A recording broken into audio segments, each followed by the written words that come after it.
shows. Oh, that's great. Isn't this discussion? Oh, it's not very good, man. It's 5,000. You see what it's trying. Yeah, I know. I just kind of wanted to walk around. They all look alike, don't they? They all have, it's like a fashion. It's like, you know what I mean? We should speak to both press conference. Yeah, we should.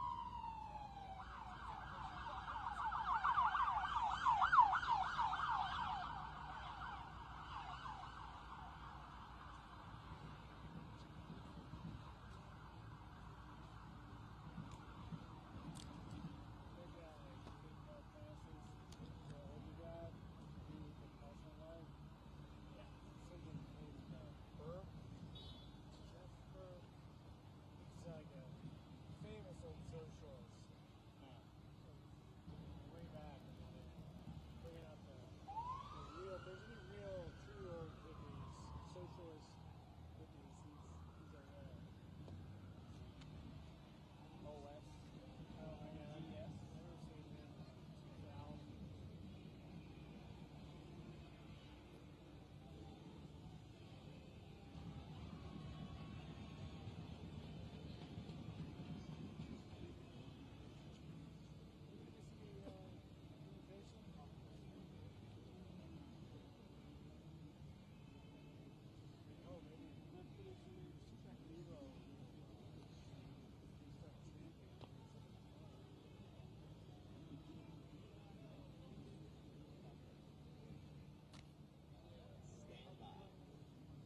About the attendees?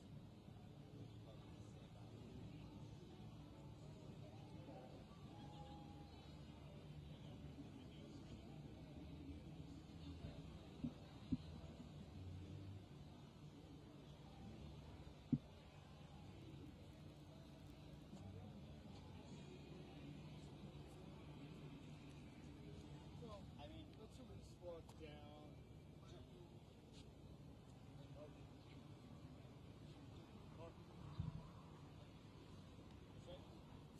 That way or around? Or...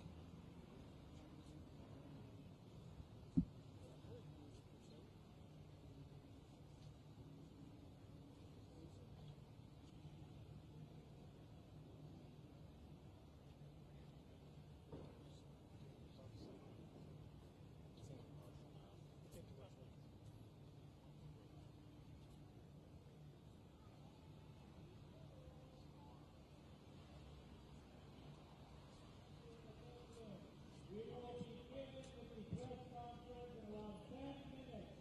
So you are speaking at the press conference, make your way to the stage. That is press conference in about 10 minutes. Thank you. All right, here comes the fire ship. I guess that's it.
Fox News? Yeah, how are you? I'm a big fan. Thank you. What's your name? Dan. Dan, thanks so much.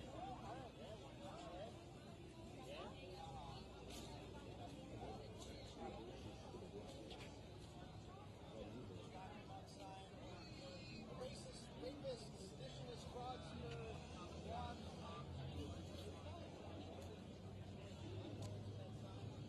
Sons of friends.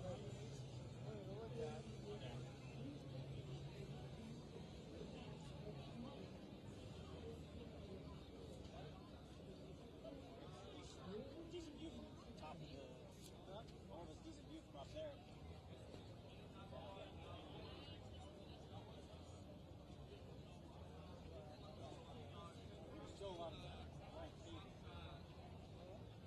blank pavement.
Artwork going over there. Arts and crafts.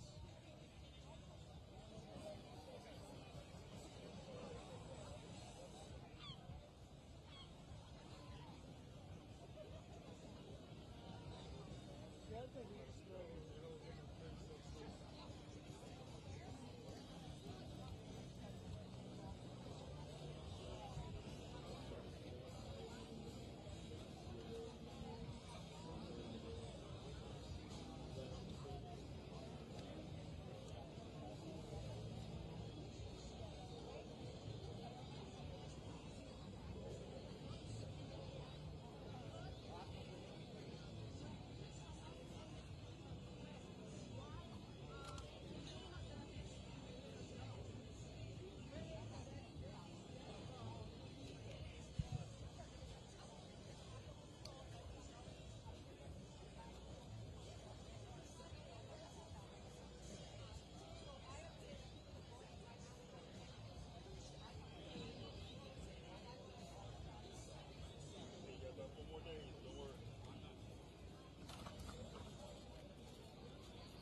yeah.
is, you know.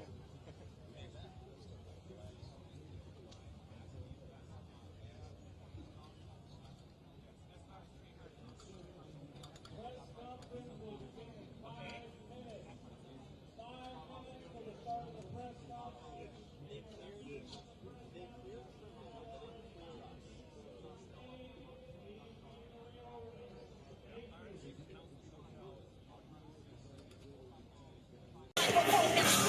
Shattering the mold, even dropping hits like De La O. Get the fuck out the commode with the short shot. Sure to make the body drop, dropping no cardio or corners of cover. Terror rains, quenching the thirst in the power dawn. That fire-sided physical, and rocking soul on the face of the earth gets bigger. The triggers go empty apart. Running around the family with a pocket full of shells. Living around the family with a pocket full of shells. They really round the family with a pocket full of shells. They really round the family with a pocket full of shells. Weapons, not food, not home, not shoes, not need. Just feed the war, cannibal, animal eye. Walk the corner to the rubble. That used to be a library, line up to the mine, cemetery now. What we don't know keeps the contract alive and moving. They don't got up on the bus, they just remove them. While arms, warehouses, selling fuckers themselves. Running out the family, pockets full of shells. Running around the family with a pocket full of shells. They running out the family with a pocket full of shells. They running out the family with a pocket full of shells. They running out the family with a pocket full of shells.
Aprendimos a querer desde la histórica altura, donde el sol de tu bravura le puso cerco a la muerte.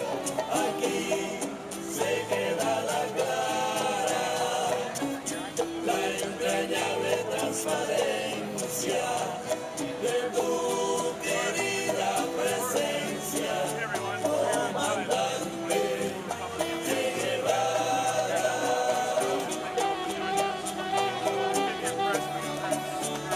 There'll be a rally of speeches, and there's going to be a march that'll be heading into the speech. Humano gloriosa y fuerte, Really appreciate your support, everyone, for tuning in. sobre la historia dispara, cuando toda Santa Clara se despierta para ver aquí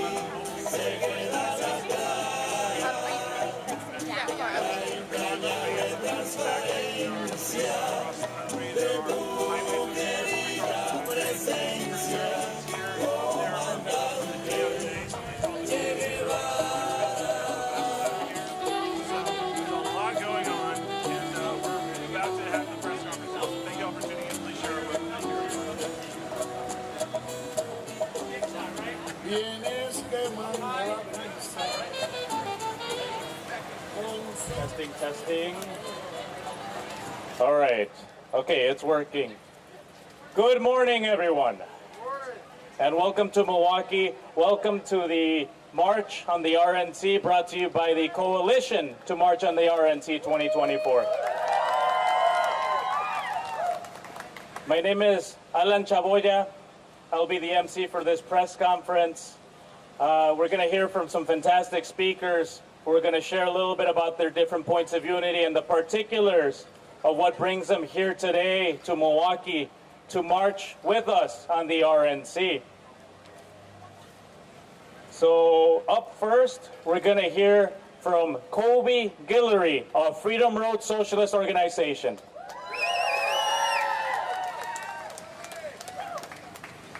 The people united will never be defeated. The people united will never be defeated. El pueblo unido jamás será vencido. Good morning, everybody. My name is Kobe Guillory. That's K-O-B-I-G-U-I-L-L-O-R-Y for the press. I'm a middle school science teacher from Chicago, and I'm also a member of Freedom Road Socialist Organization. I came here to loudly and proudly oppose the racist and bigoted agenda of the Republican Party. For decades, Republicans have been on a mission to deprive the majority of people of this country of their basic human rights. Their attacks on black and brown people, on women, on immigrants, on the LGBTQ community, and on the working class have destroyed the lives and the livelihoods of millions of people. Defeating the Republican agenda is a matter of life and death for working and oppressed people. We have to protect ourselves in this country, and we have to stand in solidarity with the oppressed people around the world.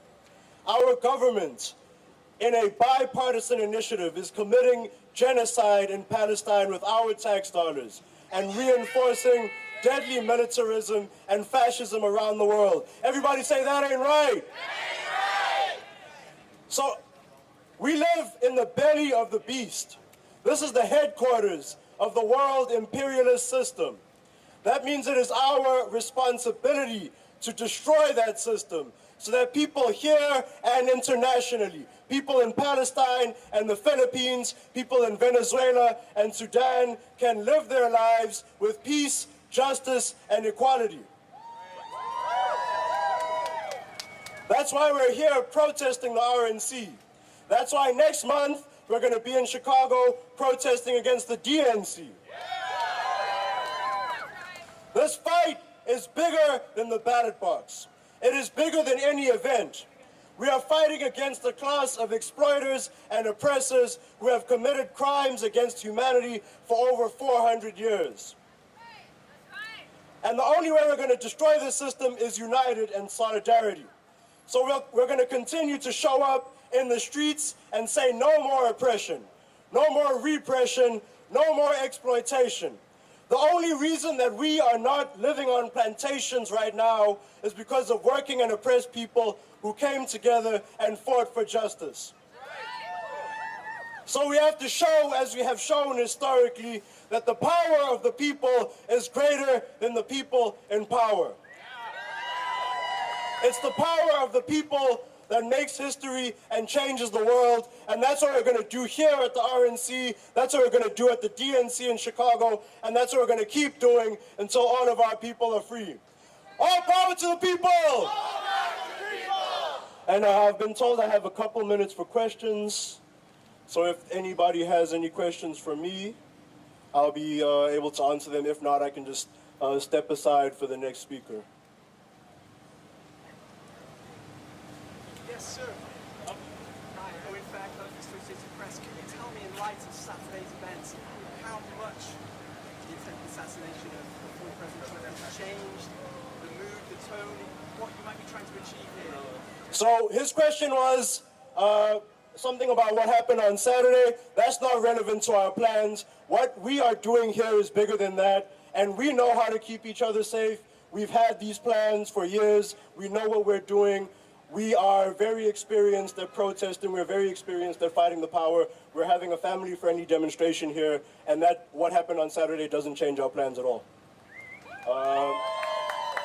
So I'll pass it back to Adam if there's no more questions. Thank you.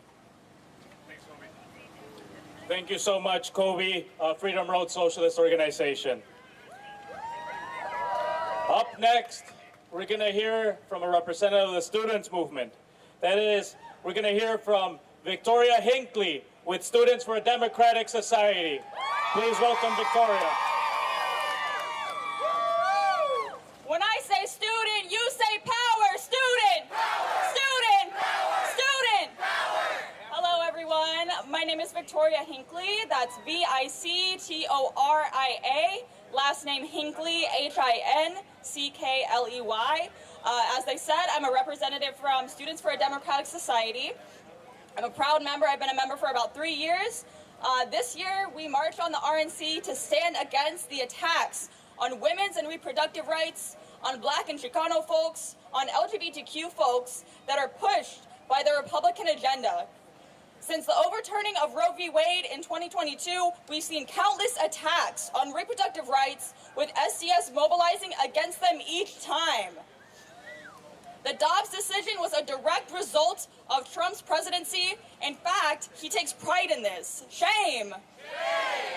Women and students around the country have been suffering since the Dobbs decision, and SDS is dedicated to fighting for abortion and reproductive rights until it is readily available for every person in America.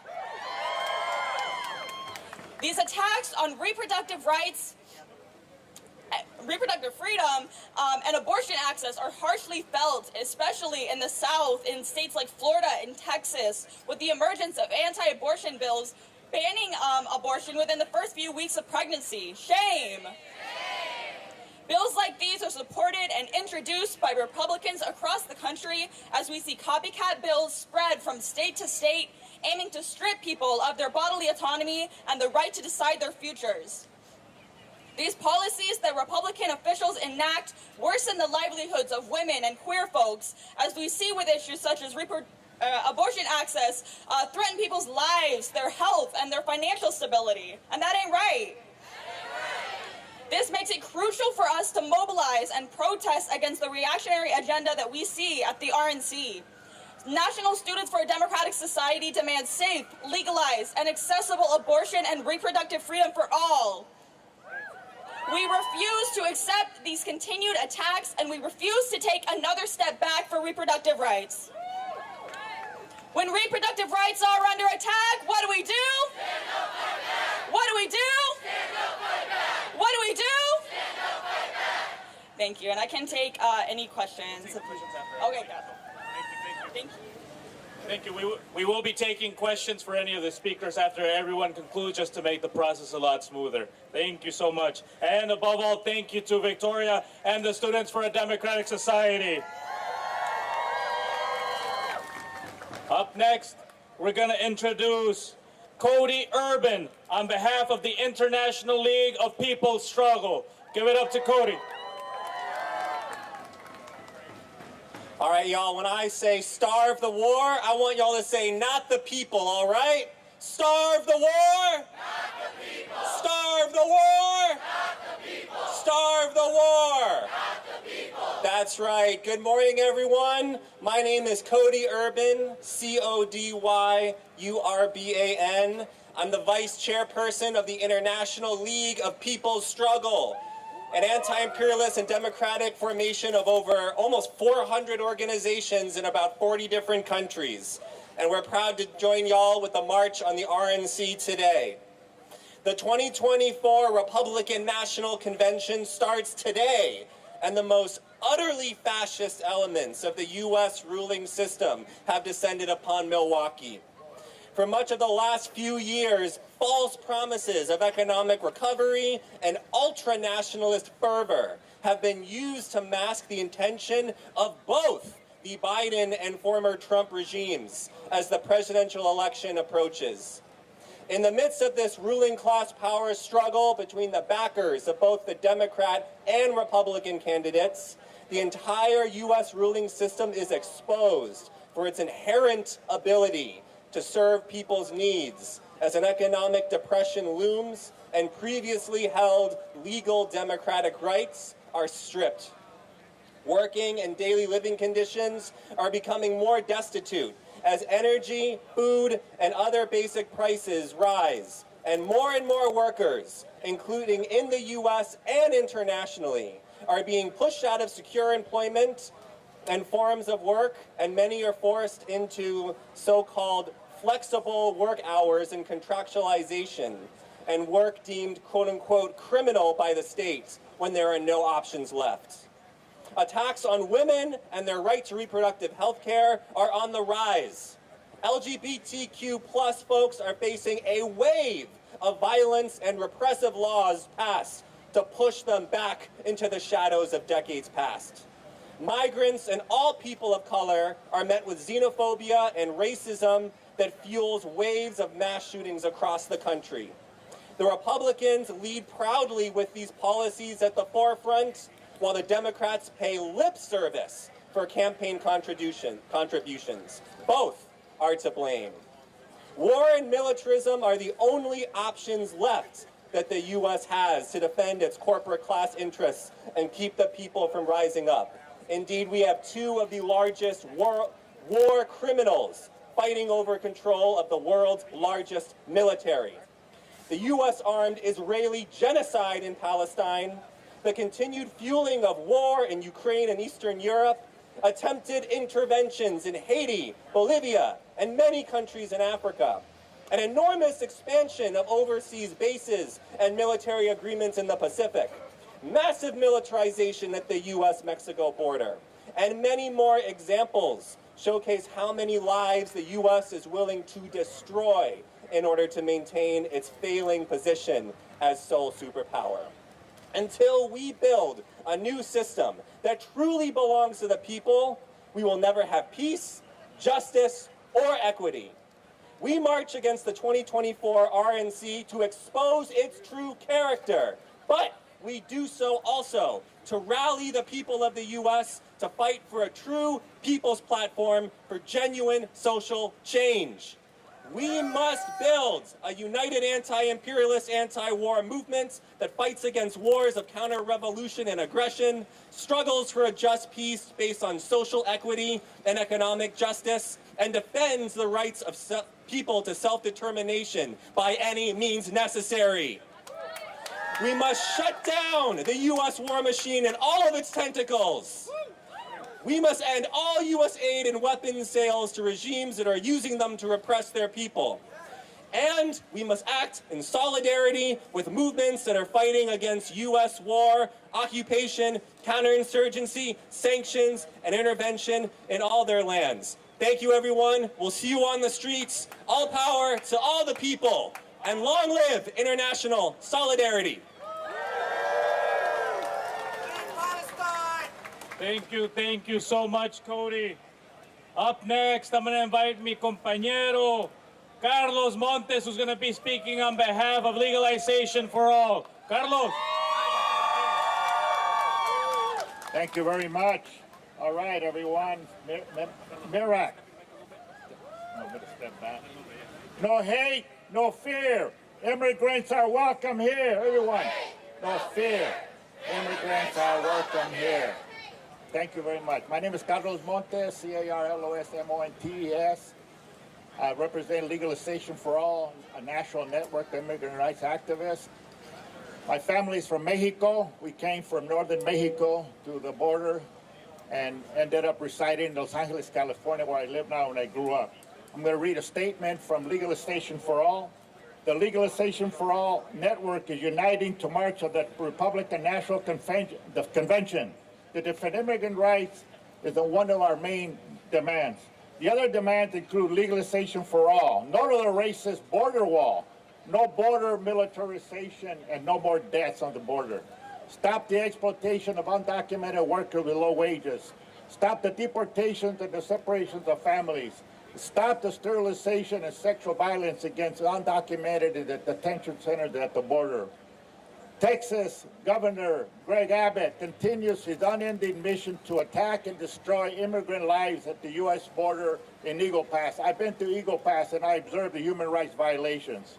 He continues to be supported by Trump and various other bigots in their quest to use every imaginable dollar to hurt and oppress asylum seekers. Trump has vowed to make one of his main goals to stifle immigration, specifically from non-European origins. He specifically targets out Latinos and Mexicans. This is why the Legalization for All is marching here today in a contingent from Minnesota to Texas to California. We have MIRAC right here, Legalization for All banner. We are joining this march against the Republican convention because Trump has vowed to increase his attacks on immigrants and asylum seekers. We have learned about Trump's ability to push and encourage vigilantly racists like the ones who drove for hours to El Paso, Texas, where my sister and her grandson live, and shot and killed 23 people that he perceived as immigrants, primarily from Mexico, and many of them were U.S. citizens, by the way. We will be marching today to protest Trump and the many Republicans for their continued treatment and terror against the undocumented. Thank you very much.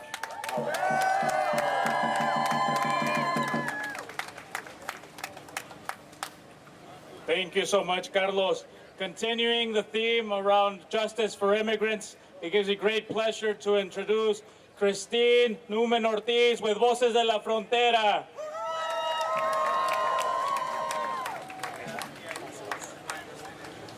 Voces de la Frontera Action is Wisconsin's leading immigrant rights organization. Voces de la Frontera Acción es la organización que lidera la lucha de los inmigrantes aquí en Wisconsin. Y estamos participando hoy en esta marcha para condenar la violencia política y también el esfuerzo de asesinar cualquier líder político, mientras nuestro corazón se parte para las personas y las familias que murieron y que también fueron lastimados el sábado. We march here today to also condemn political violence and the attempted assassination of any political leader. We grieve for the families of those who died and were injured on Saturday. At the same time, it's undeniable that Trump's rhetoric, policies, and actions have contributed to a climate of increased violence and legitimized hate crimes by white nationalists. A la vez, no se puede negar que la retórica, las políticas y las acciones de Trump propio han contribuido a un clima de violencia y ha legitimizado crímenes de odios por personas que creen en la supremacía blanca.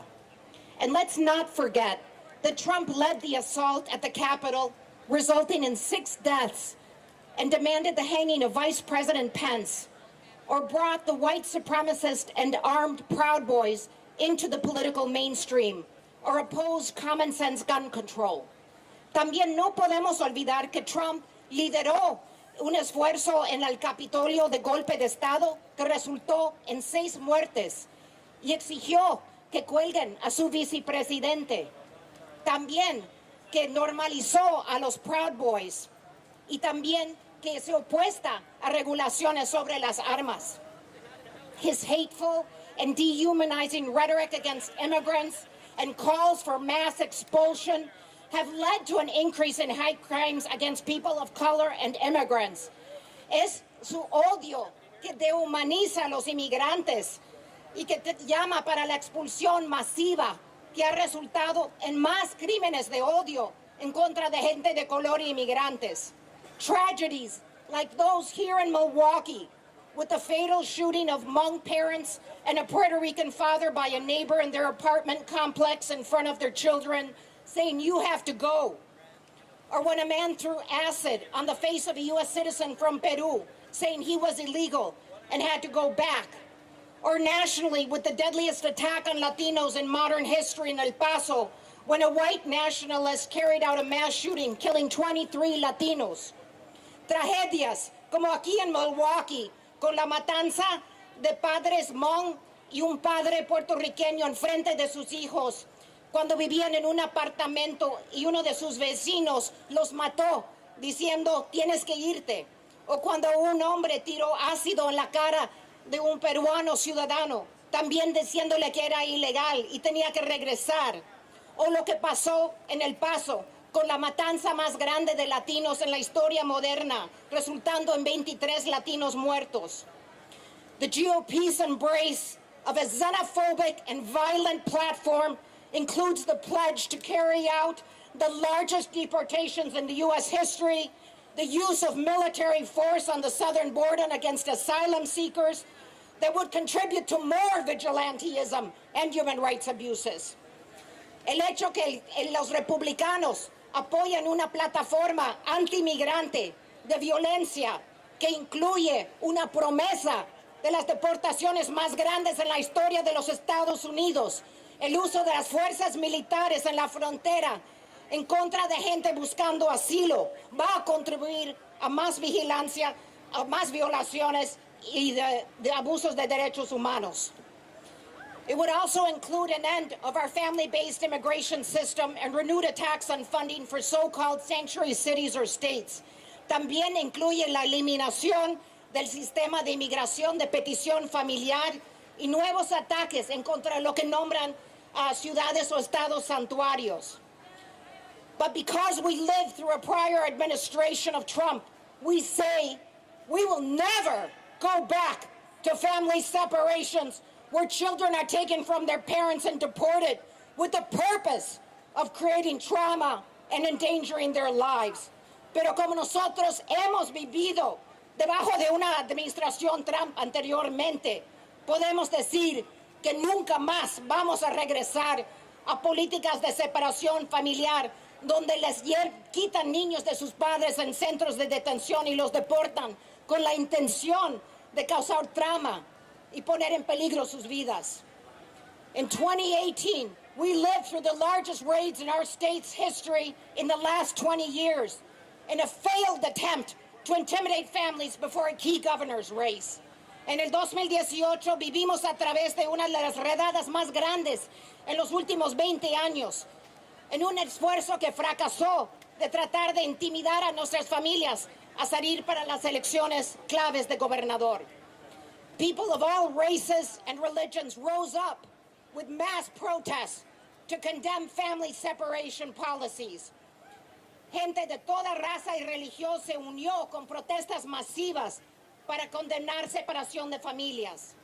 In 2018 in Milwaukee, we organized a 60,000-strong Day Without Latinos and Immigrants general strike and march to end 287G and force the resignation of Sheriff Clark, and we won. We passed sanctuary policies to protect our communities and families, and we asserted our values as a welcoming city and state. We marched today to say that we are not afraid of those that demonize us and promote hate and violence and division. We stand united and firm for justice and human rights. And we are proud that in 2020, we also contributed to defeat of Trump and his MAGA politics, and we will do so again in 2024. Sí se puede. Sí se puede, sí se puede. Sí se puede, sí se puede. Claro que sí, gracias. Thank you, Christine. Up next, it is my pleasure to welcome Hatem Abudaye with the U.S.-Palestinian Network. Hatem.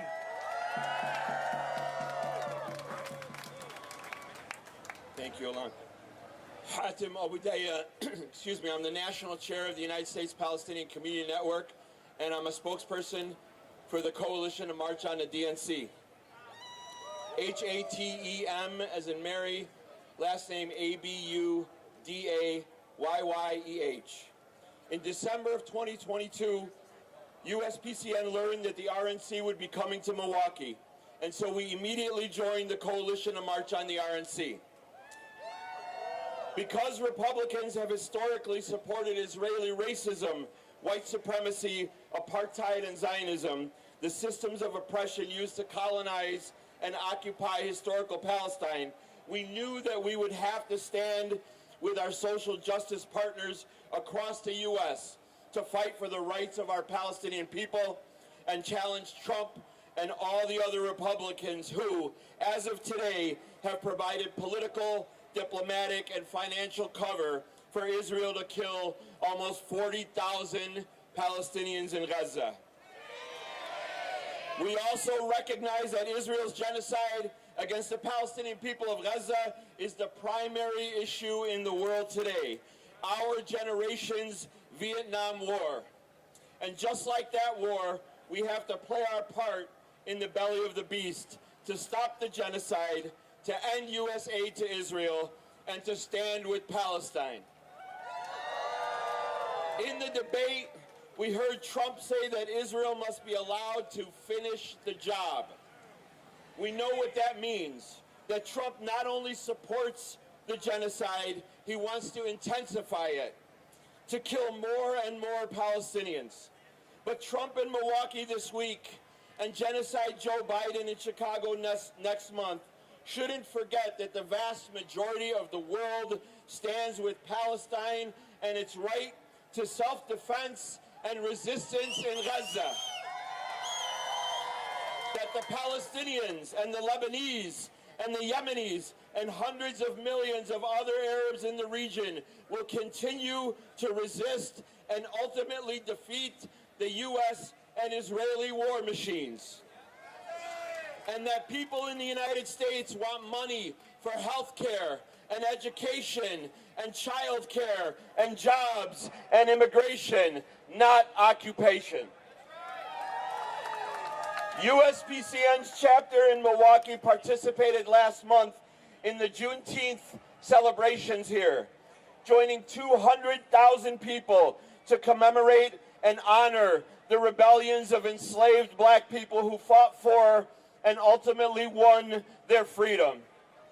Today, along with the Black-led National Alliance Against Racist and Political Repression, dozens of other institutions, and thousands of other protesters, we will confront the evil policies of the Republican Party and continue to fight and march and struggle for freedom and justice, for the liberation of black people and immigrants and women and workers and other oppressed communities in the U.S., and for Palestine's victory over Israel.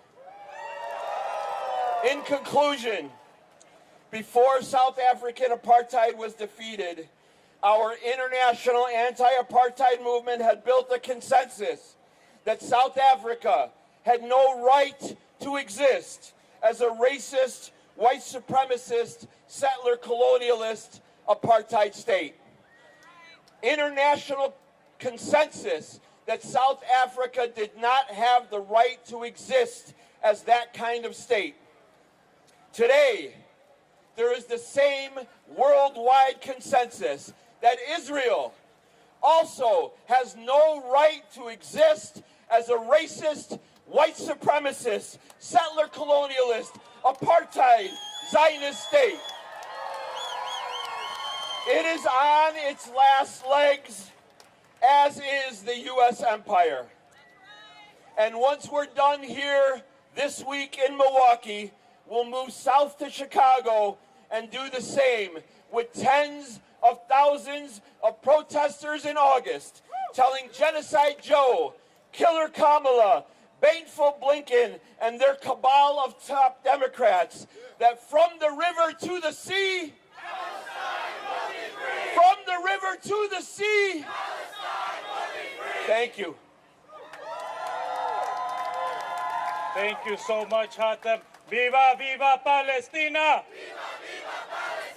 Viva, viva Palestina!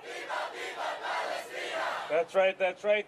Thank you to all these wonderful speakers who are giving us particulars that are forming this coalition. So now to talk about this entire coalition, it gives me a lot of joy to bring up my comrade Omar Flores of the Coalition to March on the RNC.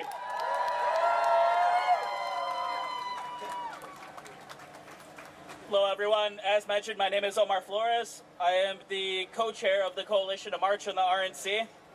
Thank you to all of the organizations and community members who are out today to join us in the culmination of 2 years of organizing. The Coalition of March on the RNC came together in the summer of 2022. And from the beginning, our goal has been clear. In the first press release we ever put out, announcing the coalition's formation, I was quoted, "We welcome every opportunity to rally the masses of people across the country in opposition to the Republicans and their racist, sexist, bigoted, anti-worker agenda." And this is still true.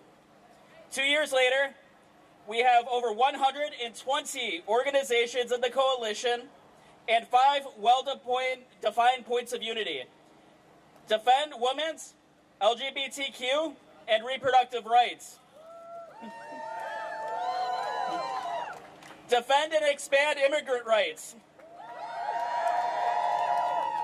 Peace, justice, and equity for all. Stand with Palestine. And to sum it all up, fight the racist and reactionary Republican agenda. The most visible figurehead of the Republican Party right now is Donald Trump. And we want to be clear. We are marching on the Republicans' entire agenda. Our speakers today represent a broad movement against the entire Republican platform. We are marching on every Republican state slashing funding for DEI initiatives in education. Every Republican governor putting up more razor wire to militarize the southwest border. Every Republican voting for right-to-work bills, and every Republican signing bombs that they're sending to Gaza. We're here to march within sight and sound of the Pfizer Forum to let everyone know our coalition will fight the entire racist and reactionary Republican agenda. The organizations you will hear from today have been working on projects aligned with our points of unity for years. And there are dozens more in our coalition that will not be speaking that have made incredible contributions to their respective movements. No one here pressed a button and made everyone appear here in Red Arrow Park. And our work will not stop when we pack up the stage afternoon. You can join many of the organizers here again in August in Chicago when we march on the DNC, where we will be letting the Democrats know that we also see every bomb they drop on Gaza, every family they separate at the border, and every time they choose not to raise the minimum wage. Beyond this summer, we encourage you to find a place in the movement by joining an organization. Listen to the speeches today. Get on an email list or follow an organization on social media and go to events. The work of fighting back the RNC might end soon, but the work of getting our demands met is just the beginning. We look forward to a safe, family-friendly march today and look forward to every delegate and politician in the Pfizer Forum hearing our message. Thank you.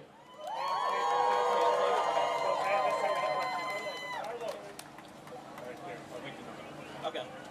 At this time, that is the end of our press conference speakers. We will take any questions you may have for the coalition in general or particulars within this. So we will take any questions. Yes. The question is, can we share where everyone is from across the country, different states or cities? Omar? Sam? We pretty much have the whole country covered, if I'm being honest. We have folks from LA. We have folks from New York. Let's hear our folks from Florida. We know they hate the Republicans. Definitely folks from Illinois. Let's hear from Minneapolis. Let's hear from Minneapolis. We got a lot of folks out here. So yeah, we're pretty well represented here in terms of geography.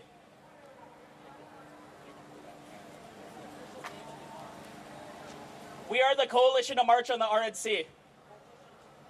To march on the RNC. Yep. Hi, Jordan Green from Raw Story. We just got the news this morning that Judge Aileen Cannon in Miami threw out the classified documents case against Donald Trump, and I wonder if you think that changes the stakes for this election. No comment at this point.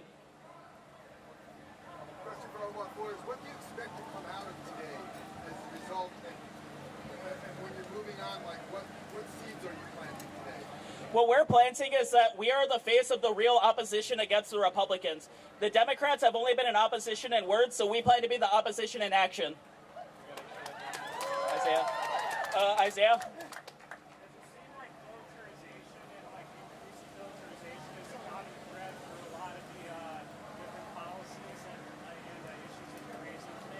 Yeah, most definitely. We have a lot of organizations here that are specifically organizing against racist and political repression. Maybe we could hear from some folks in Carper about, like, you know, about militarization of the police and, you know, what's going on right now.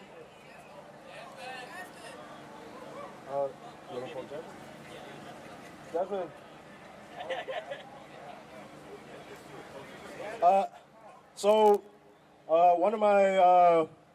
One of my comrades from the Chicago Alliance Against Racist and Political Repression, just welcome up Jasmine Smith. She's going to talk about the militarization of the police.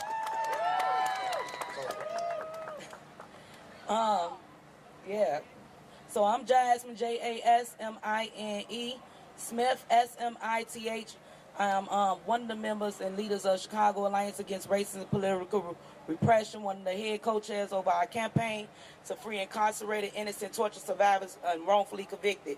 So in Chicago, we're fighting against police crimes. We're fighting against police and dirty detectives that have kidnapped, you know, wrongfully put bad cases and wrongfully convicted our loved ones. Like 2 of my loved ones have been gone now 14 years and 17 years due to cops coercing, torturing witnesses to make false statements and testimonies against them. Now, Chicago is the #1 capital in the world of wrongful convictions. They didn't get that name by mistake. And that's clear. We have freed over hundreds of men thus far for being wrongfully convicted by the hands of police that's supposed to protect our communities, but instead they are abusing their titles and they're using their strengths and by the numbers of the code of silence of forcing people to make false confessions and beating some of these survivors into false confessions against themselves so they can wrongfully convict them and put them in the godforsaken slave ships that they call prisons. There's nothing correctional about them. We have the police being protected for centuries now by these powers that be, the Democrats, the Republicans. No police around the globe is being held accountable for their actions. People being wrongfully convicted should be a crime. Judges and state's attorneys that have a role in freeing these innocent people and that's overhearing these cases should be held accountable because the evidence is clear on all cases that these men and women are innocent. But yet we have to fight tirelessly to prove that they've been unjust, that they didn't give the due process that they were supposed to be getting by the courts to give them the justice that they deserve. And they're being protected by, you know, political powers, the Republican side and the Democrats, to continue to get away with their crimes. So we say enough is enough, and every day we fight for change. Any other questions?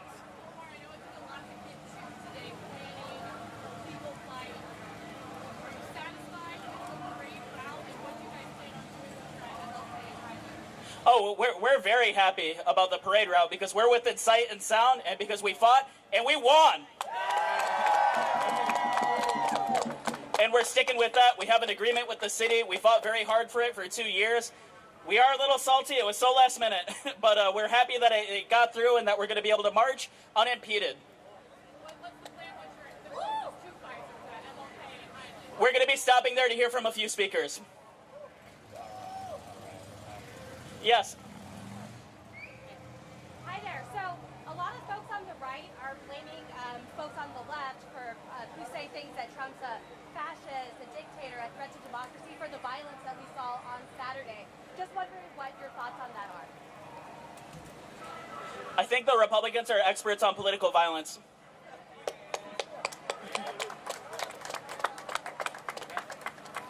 Any other questions?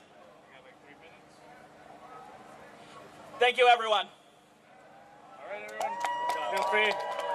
That concludes the press conference. We will begin in about 5 minutes, hearing from welcoming speeches. So in about 5 minutes, we'll start with the welcoming remarks.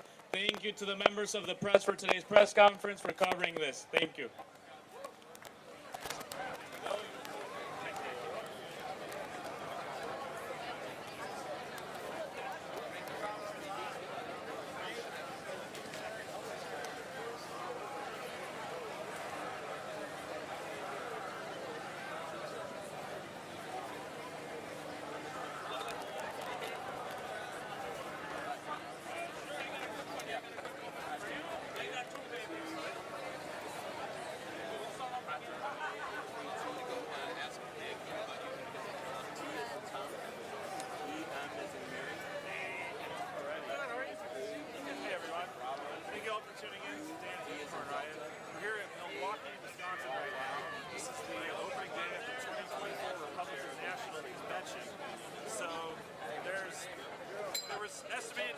like several thousand demonstrators. We don't have you can't see everybody. There are a lot of different demonstration groups.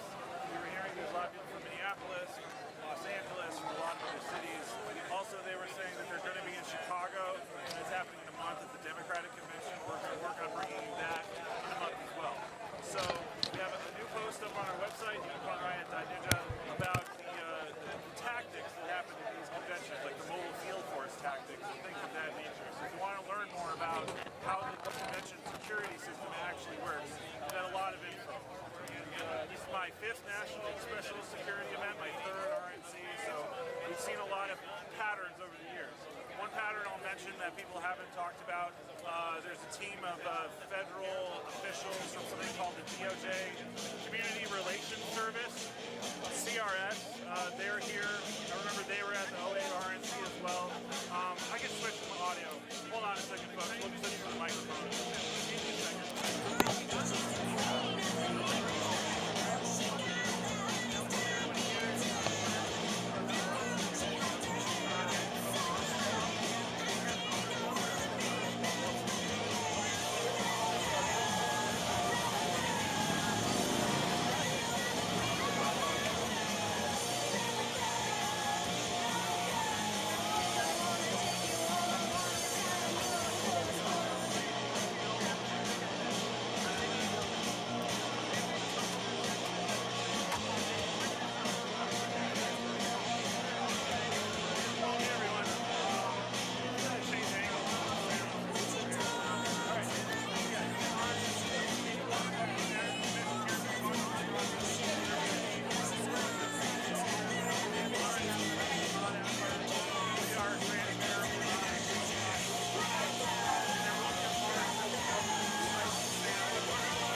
get these ankles so I can join the march.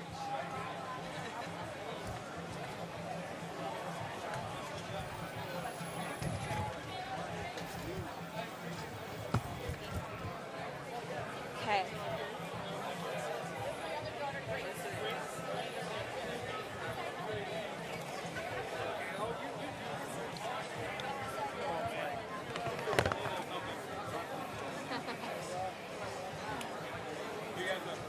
We're with Fox. Yeah. Huh? Oh, you're with NBC? Cool. I'm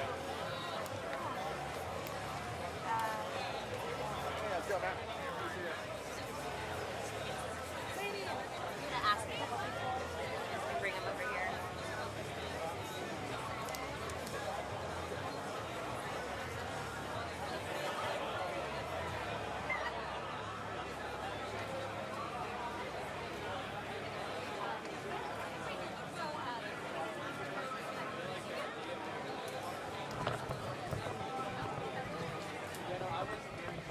Yeah, just stand right here. Yes, get the action in the background. Yeah, oh, sorry. Thank you so much for taking the time to talk with me. Let me just make sure you guys are all framed up nice. Oh, you're kind of tall. Let me move this up a little bit. That's true. You're taller Should than I am. Wait, oh yes, should we? Yeah, I'm going to get you guys both together. I think that's good. So just try to your best to stay exactly where you are so that way it doesn't go out of frame. That's how it looks right now. Great. I'll just glance over occasionally to make sure you guys still look great. Oh. Do I what? Maybe. Yeah, hold on. Okay. Can you take a little tiny step forward? I mean, you guys are out here in the heat. Okay. I think that looks great. Okay, so you guys can just look right at me. And I'll start with you. Can you just tell me your first and last name? Sure. Posy Knight. P-O-S-Y-K-N-I-G-H-T. Okay, and then you, sir? I'm ZZ Schorsch, Z-E-Z-E-S-C-H-O-R-S-C-H. Okay, and where are you guys from? I'm from Milwaukee. I've lived in Milwaukee for a long time, and I live in Chicago right now. Oh, okay, great. So not too far away. That's nice. Just make sure that everything looks good still. Okay, so can you just tell me what brought you out here today? There's a lot of reasons why I'm here today. I'm a teacher, I'm an artist, I'm queer, I'm non-binary, I care about climate change and women's reproductive rights and equality for black and brown people, and universal health care. The list goes on, right? Human rights. And what brought you out here today? I feel we've lived with enough Trump. It's kind of crazy that we've made it this far, and that he's gotten away with so much. Clearly, there's behind the scenes things that we don't know if they're playing a game like this. And this is a big moment for Milwaukee. A big moment for Milwaukeeans to stand up for their rights. And it's time to stop being apathetic and to raise our voices together. Okay, let me just turn down the ambient sound so it doesn't pick that up too much. So I just want to know, like, what did you make of the assassination attempt on Saturday? I just want to get your reaction to what we saw happen at that rally. Sadly, I'm not surprised. I think we were a little surprised at who the shooter was, but I guess the Republican platform has been permissive about hate speech, and I don't know, there's a lot of troubled people out there, and there's access to guns. So I think all of the people, all the dignitaries, all the government officials that are here are being protected as much as possible, but it is shocking that happened. And do you have anything to say about the assassination attempt on Trump on Saturday? You know, of course, I mean, I don't think violence is the answer. That's very much of why I'm here today. But there's been a lot of things that have happened in the last few years that I thought would never happen, especially in this country. So it comes to the integrity of our democracy and the integrity of holding a public office in this country. I've been shocked for a long time. And I just want to get your thoughts about this race. We have Biden and Trump rematch. How do you feel about that? Not great. Not great, but today we're here protesting against the Republican policies, and one step at a time, I guess. Will you be joining the march on the DNC? Maybe. Where is it? And oh, did you say where is it? Yeah. It's in Chicago. Oh, okay. In your hometown. Probably, yeah. So, are you going to vote for Biden in November? Have you decided yet? Have you decided how you're going to vote? As of now, I'm going to vote for Biden, but I think it's imprudent to act like we know what's going to happen. Oh, here's Brian Atinsky. It's been about we have 4 months until the election. Let's see what happens. Let's see what happens. Okay. All right. Well, I'll let you guys get back to it. Thank you so much for talking with me. I appreciate it. And this is the man to interview. Oh yeah? Incredible speaker, amazing artist. Did you say Brian? Is that your name? Yeah, Brian. Oh. Hi Brian, my name is Jamie. I work with Fox News Channel. How are you? I'm all right. If you want to take a minute and talk to me about the event today, I would love to speak with you. I mean, just pretty much what you're trying to accomplish here, Okay then. Well, if you change your mind, I'll be right here. Thank you. I thought you would be so well spoken. Nice to see you. No, I'm a journalist. I'll interview. I'm not going to be. Yeah, Especially okay. not by talk. Okay, you're here interviewing, huh? All right. That's a crowd.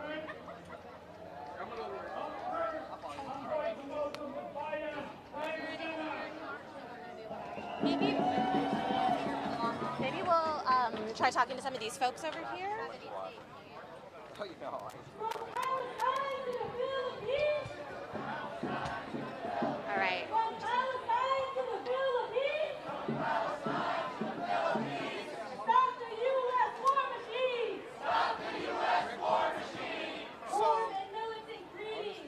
My name is Red, and I am a member of Bayan USA. We're here today to march on the RNC because another Trump regime will further intensify attacks against the lives, livelihood, and sovereignty of the Filipino people. As U.S. military My name is Jamie. I work with Fox News. I want to talk a little bit about why you're here today, what you're the biggest issues going into November for you guys?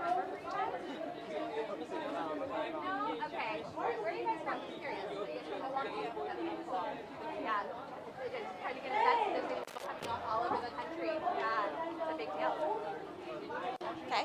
Well, take care.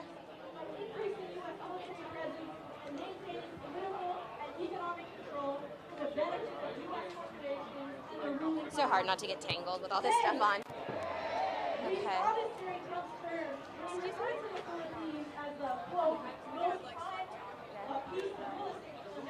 Hi there. My name is Jamie Vera. I work with Fox News Channel. I was wondering if you might want to talk about what brought you out here today. Okay, great. Using our taxpayer dollars on depriving working-class communities here of public housing, healthcare, and education. So we're not disillusioned to the fact that no matter who is president, U.S. imperialism will seek to maintain its grip on semi-colony. Now is the time to organize and build a movement. Maybe he'll want to talk to us. Yeah. But it's okay. I understand.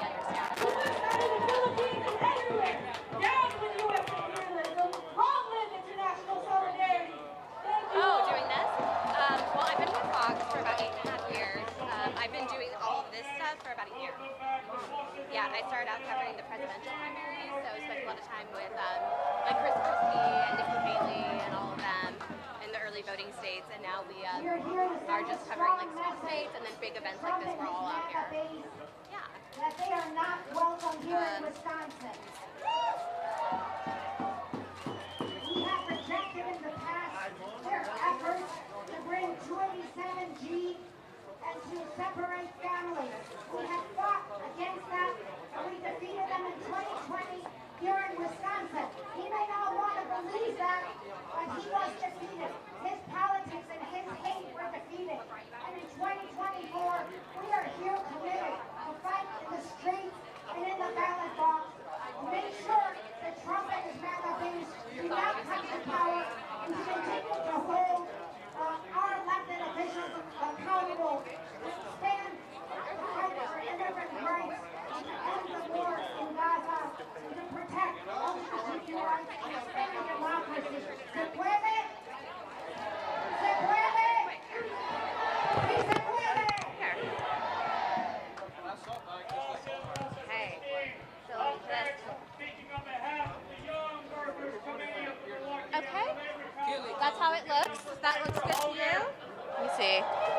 make sure you're in frame.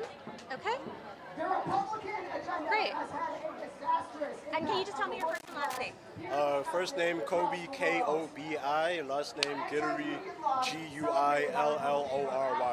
Okay, and you're from Chicago. What organization are you with? I'm with the Freedom Road Socialist organization, and I'm also here with my sister from the Chicago Alliance Against Racist and Political Repression.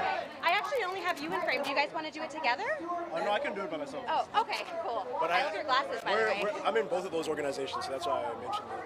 Okay, so why is it important to do the March on the RNC today? Well, because the Republicans are racist, they're homophobic, they're misogynistic, they hate immigrants, they have an agenda that is harmful to the lives of millions of people, not only in this country, but billions of people around the world. So we know that the Democrats are not going to oppose that agenda in practice, so we have to be the ones to oppose that agenda right here in the streets. And you're saying the Democrats aren't going to oppose that. You know, we're seeing a Trump-Biden rematch again 4 years later. How does that make you feel? I mean, it's a terrible system that generates the worst election we've ever seen twice. You know, this is a horrible choice. It shows that we don't really have the kind of democracy that people are always saying that we have. So we need to actually create that. We need to build that. Those of us who are working class, those of us who are oppressed, we need to create our own power. And this kind of protest and the March on the DNC is how we do it. Have you decided who you're going to be supporting in the presidential race? We don't endorse candidates. No. Okay, and then I just want to know, just because it's obviously the big news that happened over the weekend with the assassination attempt on Donald Trump, I just want to know what your thoughts are on that. I don't really have much to say about that. Trump has made a lot of enemies on both sides of the political spectrum. We have nothing to do with that.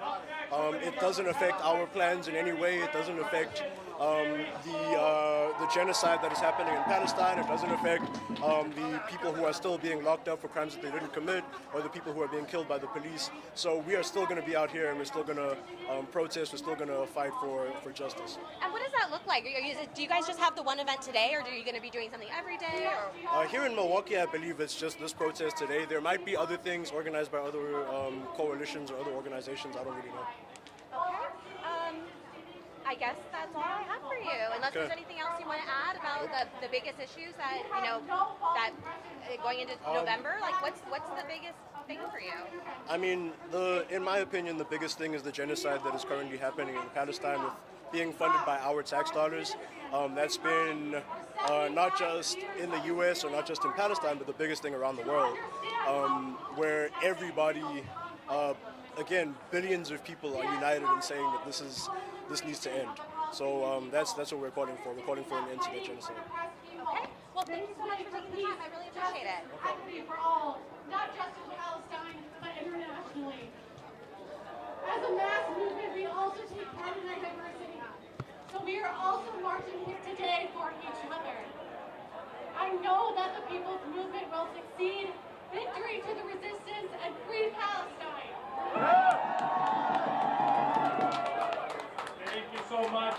Up next, we're going to hear from the Wisconsin Coalition to Normalize Relations with Cuba. Give it up for Alexa Nutillo. For over 60 years, the United States has imposed a cruel and inhumane blockade on Cuba, with the stated intent to bring about hunger, desperation, and the overthrow of government. And the Trump administration imposed 243 new sanctions and added Cuba to the state sponsor of terrorism list. James, this designation makes it even more difficult for Cuba to trade with the world. And Maybe a couple. Try to get 2 or 3 more people. food and medicine. Biden has continued these policies and can take Cuba off the SSOT list with the stroke of a pen. No matter who is the next president, we must end the war on Cuba, take Cuba off the list, end the blockade on Cuba now. Let Cuba live. They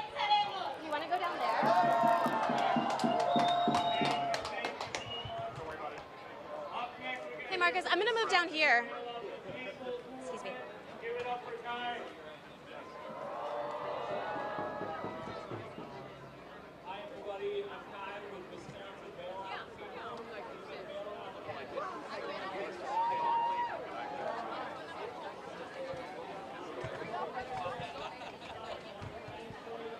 Oh, I'm so sorry. I'm so sorry, sir. You're good. You're good. I'm in your way. Sorry.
Excuse me, sir.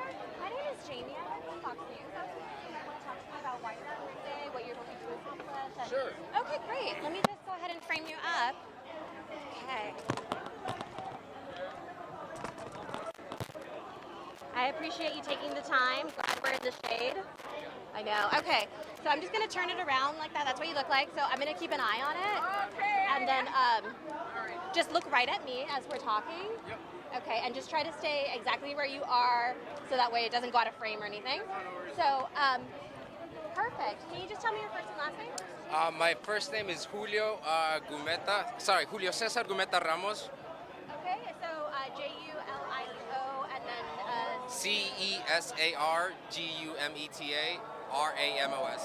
Okay, so what brought you out here today? Well, there's fascists coming to a town, so yeah, we're making sure that our voice is heard when it comes to our humanity and making sure that immigrants' rights, we're here for to make our voice be heard. Okay, and exactly, what is it that you're hoping to accomplish today? Accomplish? Well, we're here to have our voice be heard, having, our message be heard by the press, so yeah. There's a lot of racist rhetoric from Trump. At the beginning of his, when he announced his presidency, he called immigrants drug dealers, rapists, and murderers. So yeah, we're making sure that to hold him accountable for everything that he said. All the violent rhetoric and all the political violence is a result of his own violent rhetoric. Every violent, January 6th was because of his violent rhetoric. There was a massacre of Mexican Americans in a Walmart in Texas after his violent rhetoric. So yeah. We're here to make sure that he does not get into power because he's a violent white supremacist, and his violent rhetoric leads to violence. And does the assassination attempt over the weekend, change anything about what you guys are trying to do out here, about how you're doing it? Well, I feel that that's going to embolden white supremacists since they have a white supremacist martyr now. That's going to make that, and we've seen that already. A lot of white supremacists have been marching in Florida publicly, and nothing has been done. And white supremacists are going to keep getting emboldened by this. And that the violence that happened at his rally was because of his violent rhetoric. It's his own violent rhetoric that has come back to bite him. And speaking of the violent rhetoric that you're talking about, we're hearing a lot from both sides of the aisle. What both sides? Mm-hmm. Well, okay, so I guess that the question that I asked over at the press conference is, and this is, a lot of people are blaming the assassination attempt on things like calling Trump a fascist, a dictator, a threat to democracy. What's your response to that? Has he used violent rhetoric? The violent rhetoric he used in January 6th caused people to go into the Capitol. The violent rhetoric of him calling immigrants, racists, drug leaders, and murderers caused a white supremacist to shoot up a Walmart. His violent rhetoric causes violence. Any violence that comes from his rhetoric, it's because of him. In the last 8 years, things have gotten more violent because of his rhetoric. White supremacists feel more emboldened because of Trump. So he should not be empowered. There is no both sides to a fascist. Well, thank you so much for taking the time. I appreciate it. Take care. Sorry. Oh, no, you're fine. Okay.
Okay. Do you think I can get you just to take a couple steps back, just so that way I'm not blocking the walkway as much? Thank you. I appreciate it. Are you from Milwaukee? Yes. Okay. All right. Let's see. Let me bring this down just a tad. Okay. So then when we're talking, you could just look right at me. That's how you look. I'm just going to do that. So I'll be glancing over just to make sure you're still in the shot. Okay. All right, so I'm recording now. Can I just have your first and last name? Ellie Edmond. How do you spell your first name? L-E-E-L-E-E. And then last name? Edmond, E-D-M-A-N. Okay, great. And then I'm going to just try your best to stay exactly where you are, so that way That way it doesn't go like that out of the shot or something? Okay. Okay. So you said that you're from Milwaukee. So, so what brought you out here to join the March on the RNC? Well, I don't know. I'm just really upset about Trump and everything that's happening with the Supreme Court. It's hard because I feel like our democracy is at threat. And then, like, what specifically about Trump makes you think that he is a threat to democracy? Well, he said that he wants to be a dictator on day one. So, that's why I'm scared. He said it. And then, what are your thoughts on the assassination attempt that we saw over the weekend? I'm glad he wasn't hurt. I don't think violence has a place in our democracy, but at the same time, I feel like, you know, it was the result of Republican gun policies that allowed that to happen, and so I can't feel too bad for him because I feel like it's what him and his party want. They actively promote the NRA at the rallies. They bring guns, they, you know, talk about their right to arm, and then something like this happens and they're shocked. And why are they shocked? A lot of people, you know, on the flip side of that, a lot of people on the right are saying that, saying things like Trump is a fascist, Trump's a dictator, Trump's a threat to democracy. They're placing the blame on talk like that. What do you think about that? Well, I think that there's inflammatory talk on both sides of the aisle, and to be honest, I think I see it more on the right. I think that kind of talk doesn't have a place in democracy. I don't think we should be violent towards each other ever, and I hope that, you know, we can continue to be peaceful. Would you like to see the political rhetoric on both sides toned down more and have more? Yes, but at the same time, it's hard because the issues at stake are so important to so many people, and it's become so divisive that it's hard to, I don't know. I don't think we should be violent, but I think it's escalating because there's so many feelings involved. And so, what would you say is the biggest issue for you personally going into this election? Biggest issue probably would have to be, well, our threat to our democracy is what I'm most scared about, but also a threat to women's rights, specifically with the overturning of Roe v. Wade. Also, you know, LGBTQ rights, and also, you know, Palestine and the war on that. That's very concerning to me. So tell me, are you there's also been a lot of talk about President Biden's age, right? We saw the debate performance. Does that worry you at all? It does, and I don't like that Biden is supporting Israel. It makes me very angry. But at the same time, when it comes to the candidates, you know, both of them support Israel. So and I fear that Trump would support them more, and he would escalate the war. And, you know, there's other issues like women's rights that are also just as important and affect our lives here in the United States, and that I have a direct control over with my vote. And do you think that, have you decided who you're going to be supporting in the presidential election yet? Oh, Biden, of course. And the age is not a concern for you at all? You're saying that, you know, he would be the better one on Palestine and other issues that you care about? Yeah.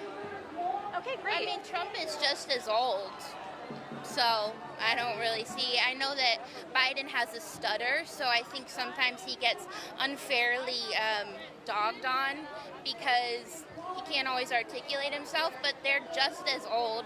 I wish we had younger candidates. And given the candidate's age, are you paying more attention to who the vice president pick is? We're expecting a vice president pick from President Trump today, and then Kamala Harris as well. Are you paying more attention to them? Yes, I really like Kamala Harris. I think she has a good head on her shoulders, and, you know, I think that's important. They're just as important, especially, you know, if something were to happen in office to either of the candidates. Who the vice president is just as important. Okay, and my very last question, I'm just going to back it up just a smidge. My last question is, so So you guys are going to do the march. Are you going to participate in the march? Yes. And are you going to be doing any other protests this week, or are you just pretty much This it? is pretty much it. I have to work. Oh, okay. And then if this protest moves to anything like vandalism or blocking the streets or crossing over boundaries, would you participate in that? Would you continue that? No, I don't want any violence. I want this to be peaceful. Fantastic. Well, thank you so much for taking the time to talk to me. That was fantastic. I hope that you enjoy the rest of your day and stay cool out here. All right, take care.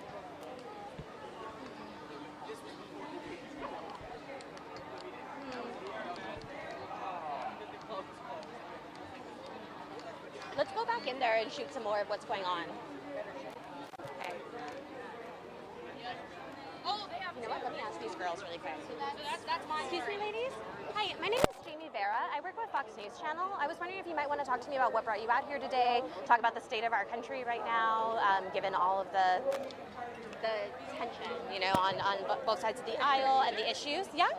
I'm okay, but she can do it. Yeah? Sure. Cool. Why don't Are you gonna ask me questions? Oh, I'm so sorry. Yeah, but it's gonna be around like those things that I just told you about. Okay. Yeah. So why don't you maybe stand right here so that way like, we can leave a little bit of the walkway open? You're with like the Fox News? I'm with Fox National News. Yeah. Okay. So hopefully some our viewers today. You picked a very interesting person to interview because I'm Yeah? here like I'm not on any side. Oh, here. Oh, no. Sorry, just come right over here. Right here? I just have to get a little close to you because I have to hold the mic. Oh, you're fine. But I'll show you how it looks really quick right now. Oh, I think that looks good. So, let's see. That's how you look right now. Oh, yeah. Okay. I got glasses. I'm in disguise. Okay, so just try to stay as much as you can in one spot so that way I don't have to, like, reframe you, I guess? Yeah. Okay, cool. So I'm hitting record now. Oh, the sun's coming up. Hold on. I get it. My boyfriend's a filmmaker. Oh, is he? Oh, that's cool. Well, okay, so can you just tell me your first and last name? Can I just do first name, Yeah, middle? first name only is fine. Okay, Delaney. Okay, Delaney, is that D-E-L-A-N-E-Y? Yeah. Okay, great. I know another Delaney. So, Nice. Delaney, do you identify with one political party or another? Democrat, Republican, Independent? I don't categorize myself. No. I don't like to put myself in a box, especially because both parties can be right, both parties can be wrong. Okay, and you know, from both parties, you know, what we're hearing, when I'm talking to folks out here, they're talking about dangerous rhetoric coming from the Republican Party, violent rhetoric coming from the Republican Party, and the flip side, they're saying that rhetoric coming from the left, like Trump being a fascist, a dictator, a threat to democracy, they're saying that was partially responsible for what happened to him on Saturday. Like, I'm just wondering, do you think that we need to tone down the rhetoric on both sides, or what are your thoughts on that? Yeah, there's not really a president, in my opinion, that hasn't done nothing that is fishy. That's not to condone misconduct, but if you're upset about something, it's not necessarily the answer to categorize yourself in a specific political party because of that. You can't generalize things, and I think that's what a lot of people do. And like I said, I'm very in the middle with issues. And yeah, I can't generalize, you know? And can you just tell me about some of those issues that brought you out here today? Really, I just wanted to observe more than anything. I'm interested in seeing people's point of view, and I'm asking people that I don't agree with on why they are here. That's why I'm here. I'm actually here through school, my school. Just really doing my own research and kind of like being like, okay, I want to hear you out. And are you from here in Milwaukee? Yeah. Okay. What would you say the biggest issue for you personally that you care about going into the election? I think we need to be more of a democracy. We're not a democracy. We're a constitutional republic right now, and I don't agree with that. We need representatives, and we need people that speak for the people and not their own agendas. And how did you feel when you heard about the assassination attempt on a former president? So I'm glad you asked, because I think no matter what political side you agree on, nobody deserves to be assassinated. What I'm saying is, nobody should praise somebody being killed. That's if you're gonna be out here protesting genocide, you should not be praising somebody being shot in the head. And what does that say to you about the state of our country right now? We're going into the Republican nominating, the convention right now with this just kind of hanging over everything. And next week we have the I mean, just can you talk about how it is in our country right now, the tension? Like, how do you feel about it? It's pretty tense, people are divided, and it's really sad. People aren't open to hearing other people. They're very set in their ways, but I understand why, because that's pretty much what our examples have been, especially people in my age group. Everything's just so divided because everyone's so polarized. And have you decided who you're going to be supporting in the election yet? I won't share that, but I do, and I'm very proud of that. But the thing that sucks is, like I said, I don't identify with anybody, I don't radicalize anybody, I don't idolize anybody. Are you going to be participating in the march after this? Probably as an observer, more than anything, just to kind of see what these people are all about, because I've never really been to obviously, because 2020 there was COVID, so I wasn't able to. There wasn't one, so I didn't make it, and that's when I had turned 18. So. Is this your first year voting in the presidential?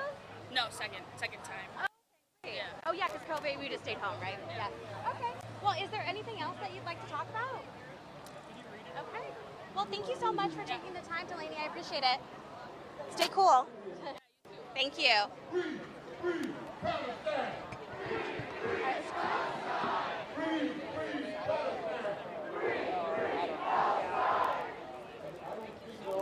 People, but I do speak on behalf of all oppressed black people who have historically stood in unconditional solidarity with the Palestinian people. They have historically stood in solidarity with us. We've had a past together, and we got a future together. Palestine win, we win. As I said before, we're not neutral in this shit. We want Palestine to win. We want Palestine to win. We want Palestine to win. The way we make that happen is we stop these Republicans, this criminal, this convicted felon. We stop him, we also stop the genocide too. See, I'm not neutral. What we have here is what this democracy system gives us.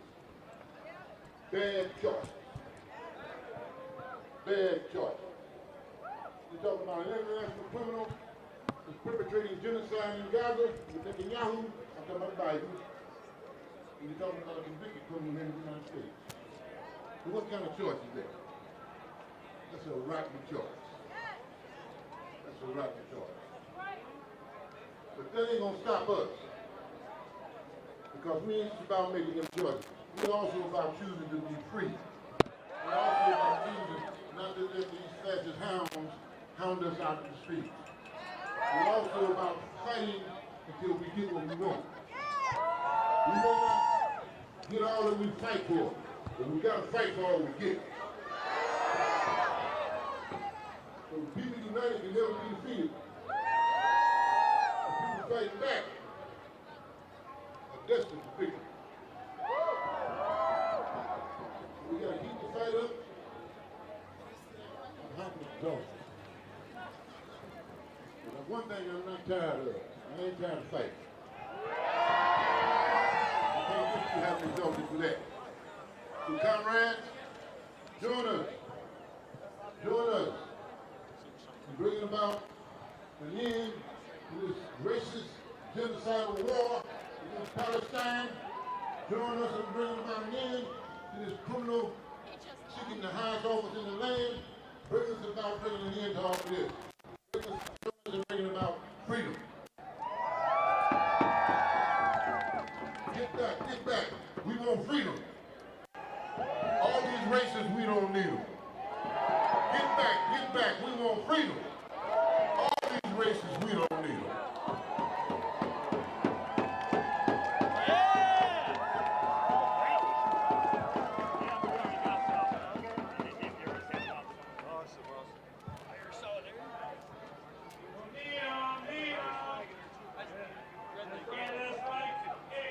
Show some more love to Frank Chapman, all right?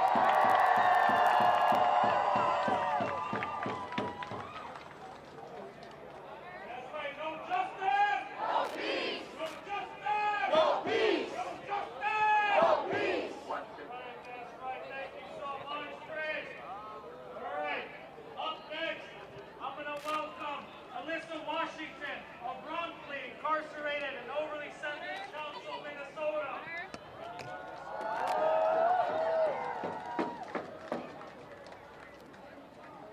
Hello, everyone. Thanks for having us here today. As he said, my name is Alyssa Washington from Minnesota. My fiance, Cornelius Jackson, was wrongfully incarcerated in 2006 for a crime he did not commit when he was 17 years old. Shame, exactly.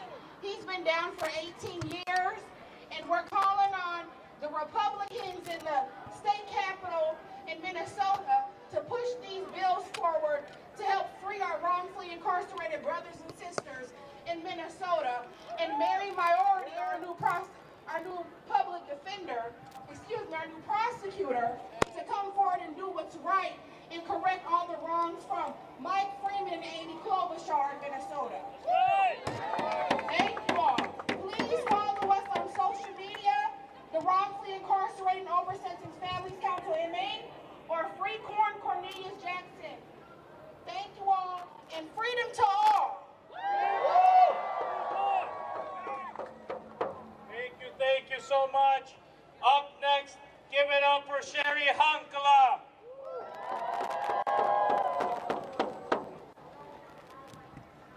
I bring you greetings from poor and homeless families across the United States of America. My name is Sherry Hankala, and we're the ones that set up a Trump bill, and we're marching today at 4 o'clock after supporting your march.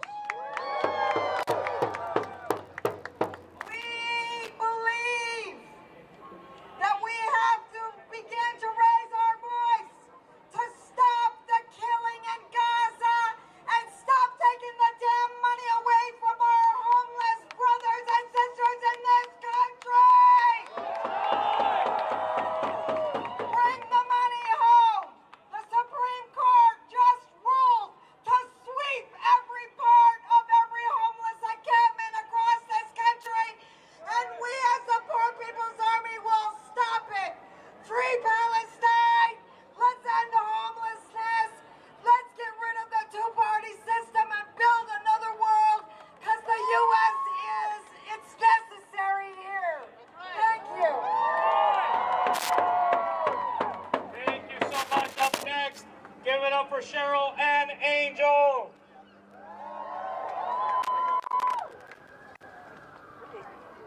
Good afternoon, my relatives, Midakuyepi.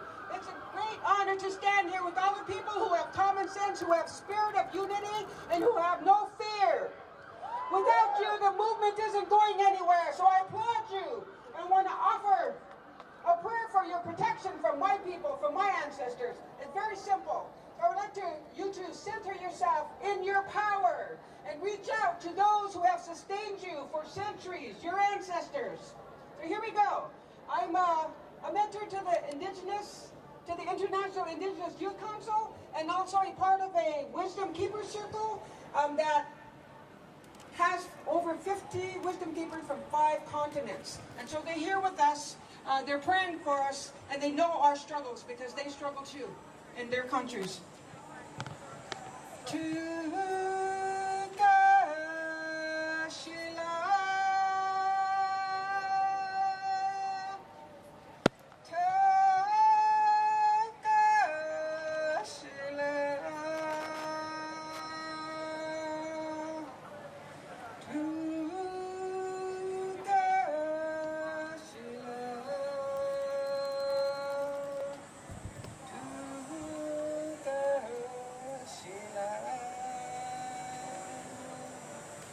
Miniwi chani. Water is life. Miniwi chani. Miniwi chani. Pila maya ye. I call to you, Grandmother Earth. Ooh, chila makache. Ooh, chila makache. Ooh, chila makache. Pila maya ye. Remember, your ancestors are behind you, and the future is in front of you, and everything that you need to gather, to organize, to be prepared is with you right now, and you're going to transfer that information, you're going to transfer that power, and you're going to give it to the youth, and they're going to stand up for us as long as it takes. We're going to do it together, and we cannot forget where we came from. We came from our ancestors, and this planet supports us. So, Midakuye Oyasi, Wopila Tanka.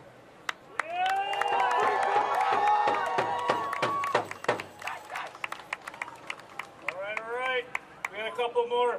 Give it up for the Grand Rapids Alliance Against Racist and Political Repression. Thank you so much.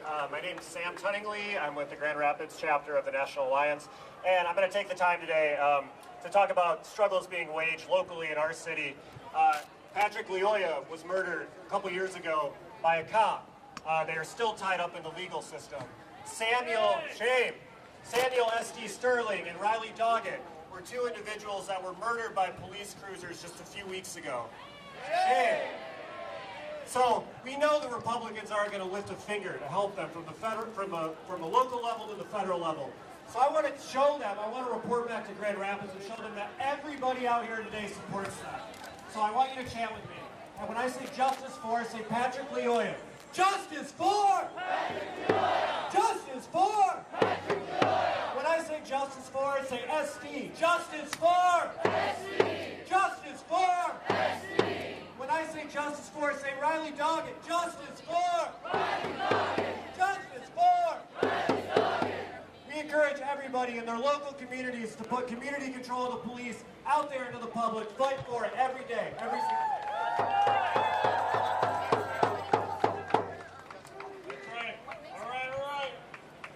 Up next, give it up for my brother over here, a brother in the struggle. If you were in Kenosha, if you heard of Kenosha, you know this name.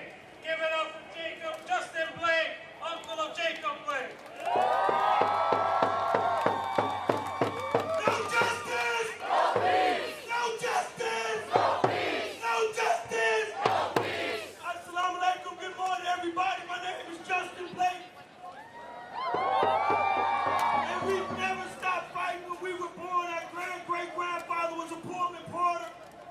My grandfather was a Tuskegee Airman, and my father, the late Jacob Blake, had already marched 3 times with Martin Luther King and gave money to Mandela when he was in South Africa.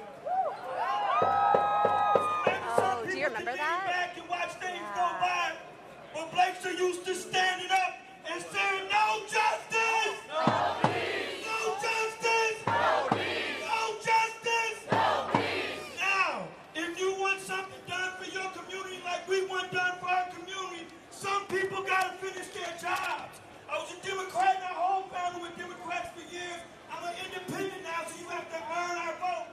You have to earn our vote. We want people that are going to stop putting people in jail, spending money overseas, having land pipes in Milwaukee. We have to get out and vote for whoever's going to be the orange-faced guy. We are talking about Trump. If you value your freedom like we value ours, there will be no fight if he hits the office. There will be a large gathering up of people corralling and being put in center way. Like you're in Russia and they sent you out to the gulag or whatever. We have to stand up, and the time is now to fight for your rights, not later. Not later, right now. We must stand up, get out and vote, encourage people to send him back with his racist, 34 criminal having convicted felon South. Nobody deserves like that to be our president. We've come too far, we're not going back. No justice? No peace. So get out and vote, send this punk packet, and let him know, him and all his racist buddies that thought it was okay to shoot our nephew 7 times in the back, that think it's okay to put prisoners in jail, torture them, and kill them, that think it's okay for Palestine to be going through what they're going through. If you tired of that, then get up and vote and shut your damn mouth. It's time to get the boots on the ground and get to the voting box. No justice? No peace. Big ups to the red, the black, and the green. Unity now. Free Jeff Ford. Thank you so much, Justin Blake. All right. Now that concludes the greeters portion of today. So we're going to move in to some of our speakers. You already heard from Frank Chapman, one of the giants of the Black Liberation Movement. Now you're going to hear from another giant of the Chicano Liberation Movement. So, welcome back, mi compañero, Carlos Montes. All right, thank you. I'm just a little kid from a small border town, Ciudad Juarez, across from El Paso. My family came to Mexico, and I you want to go back in the shade?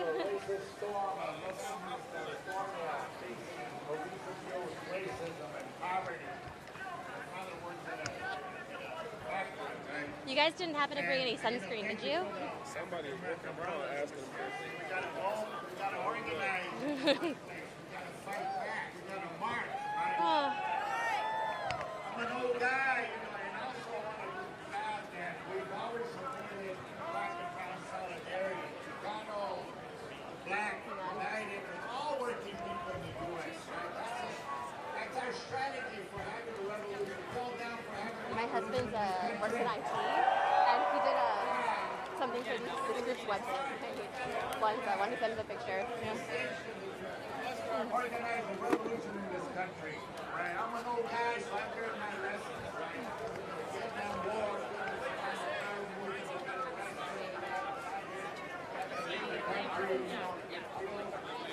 But I want to put out one main thing today. We have to unite U.S.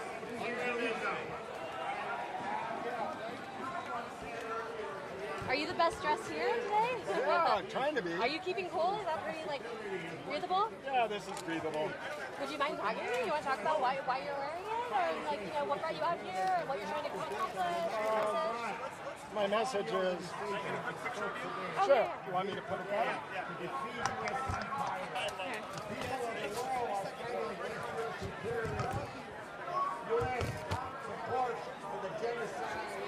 Let me just here.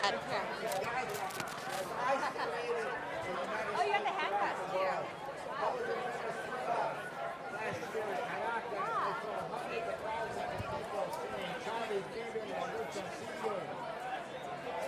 Yes, but the United States empire has sanctions against Venezuela. So you were saying that your message? My message is, I think it's important for all the people to remember that former President Trump has 34 felony counts against him. And a lot of people are forgetting that.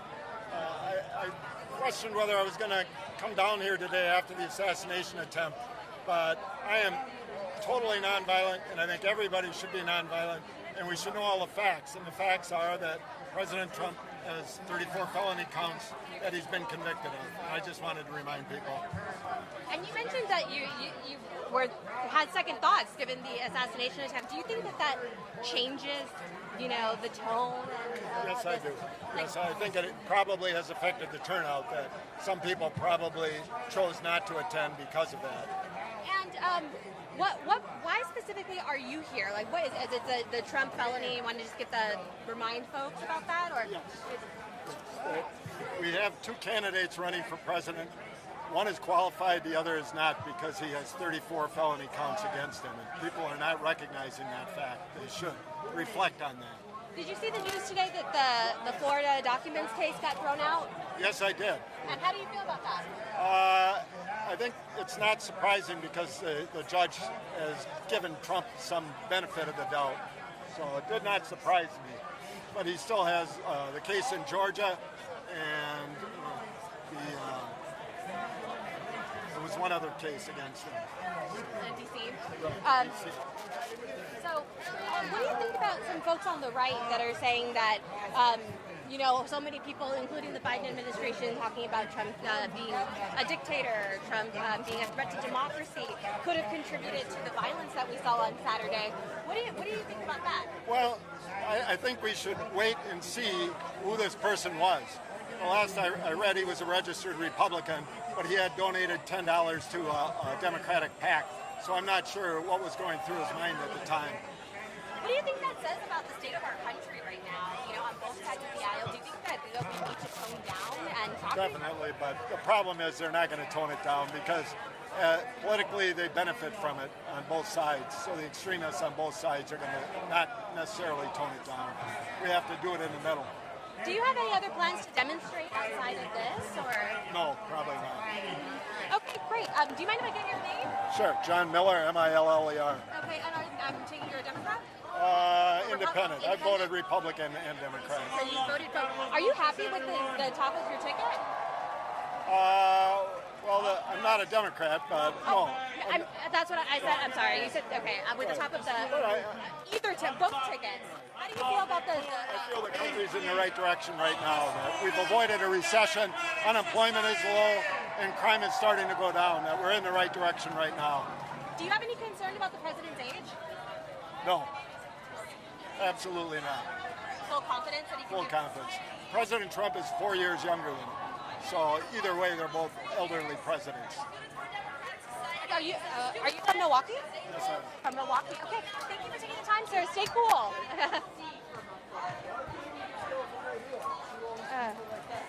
Hang on.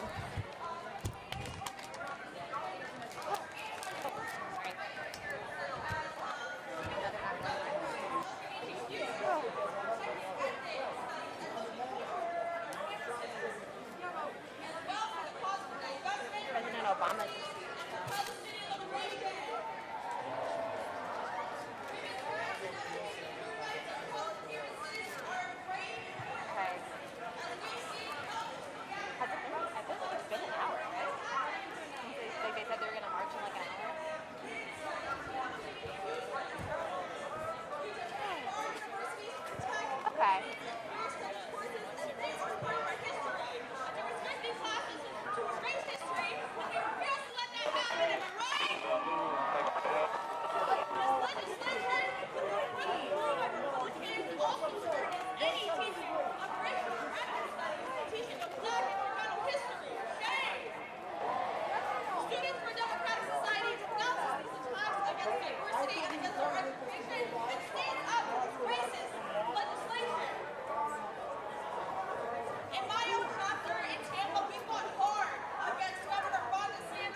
If you guys happen to see the woman who was wearing a green shirt that said, I think it says like Poor People's Party or Poor, she said something about her. Let me see. We were there. I was there, set up their initial little convention Saturday. Oh, with Monica? No, I was there with Matt Reed. Oh, Matt, okay.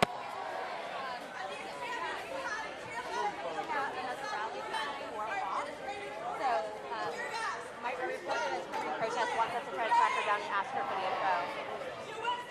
But I know that she's wearing a green shirt that says Poor People's Party. There was a couple of They was just over here. Let's look. Let's go look. You guys want to hang out in the shade for a little bit? Okay.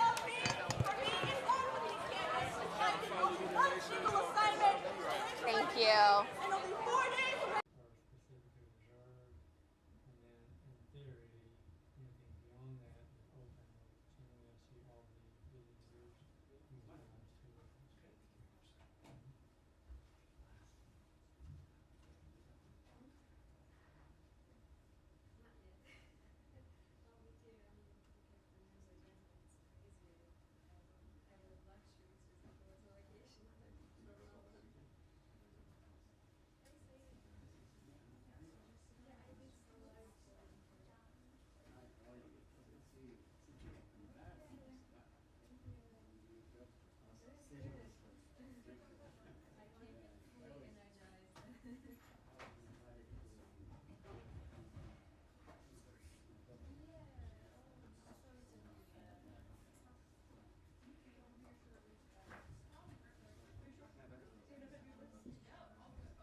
That's